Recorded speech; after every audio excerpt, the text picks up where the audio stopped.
What up, YouTube? Double R here. Project My First Car is complete. My TT01, I got her done. Not quite happy with it because I think my luck finally ran out with my China motors. My motor finally came in yesterday, but as soon as it came in the mailbox, I already knew that it wasn't going to be a good one.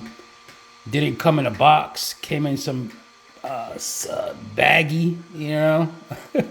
So I just knew that it was probably going to be a little dinged up and everything. But I went with it was a 60 amp combo. My initial plan was to keep my old one, which I had for this when I did this build before.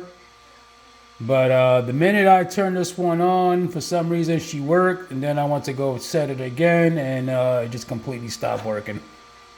So my first plan was to throw the ESC that came with this combo and try it in my Mojave Grom. Throw a 60 amp in there, see if that helps it out with 3S. But I decided to keep it because this one wasn't working. So I have the 4300 in here.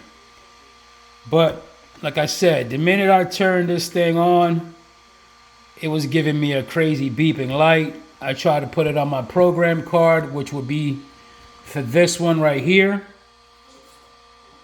And again, this ESC turned on and then it stopped working. I went to go put this one on and it wasn't even doing anything with it. So, it was literally, as soon as you give it gas, it was so sensitive on the throttle that it was just going right away, you know? So I just kind of came up and started playing around my remote and basically set all the trims out. And it was like the throttle curve, not the throttle curve, but you know, to get it to back it off and pretty much solve the problem. But, you know, we're going to have to see how she does. It'll be the very first time doing a speed pass with it, recorded with my GPS, because back in the day, I didn't have one. But yeah, there she is. She's 4300. I believe it's probably a knockoff of Ghoul RC, because it didn't even say Ghoul RC on there. But this is the 4300. I have a Delrin spur in here. And with this aftermarket chassis design, the whole spur design is open. So you got to be careful with that. I went with what I had. I wanted to start with baseline, but I went a little up. So I'm running a 58 spur and right now a 24 pinion. So I just kind of wanted to get some baseline numbers to see what she's running. I set the pinion once and then I had to come back and set it again because it was excuse me, it was I felt like it was a little too tight and she was chirping way loud, so kind of leads me to believe that it was a little too tight. So I backed it off a little bit and it seems to be a lot better now. But again, this is my old build from back in the day, one of my first cars. This is not the original chassis. This is the aftermarket. I have a 2S in here, aluminum. Got these wheels, 26 millimeters with a 3mm offset. Gets it perfect. So technically they would kind of be like the stance of a 30mm. Yeah, so hopefully I'm going to get a pass in today and see what she's running. I've just been testing her out in my basement. And like I said, I wish I had the program card that was working for it so I can tune it up a little bit better. But yeah, we're going to have to see. And this is the old body that I had when I did the first time I did my conversion. Excuse me. My holes are all mangled. This body already came, painted.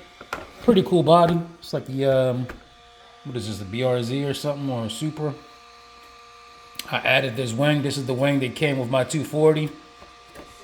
Got the different, oh yeah, she's looking real mean. This body's tough. Only problem is it's like that cheap, I don't know what you would call it, but that plastic that is very brittle.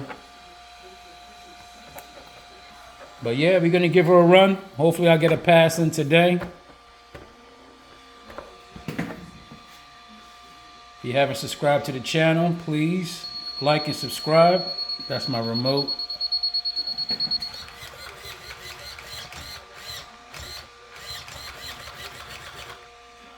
Yeah, not too bad. Let me see. I would run her in the basement, but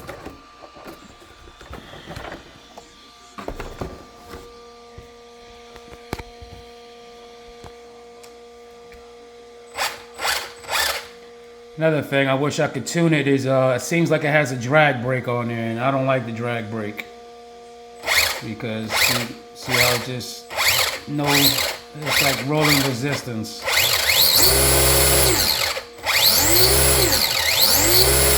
That's not even 100%. Right now that's 75%. Let me just bump you up real quick.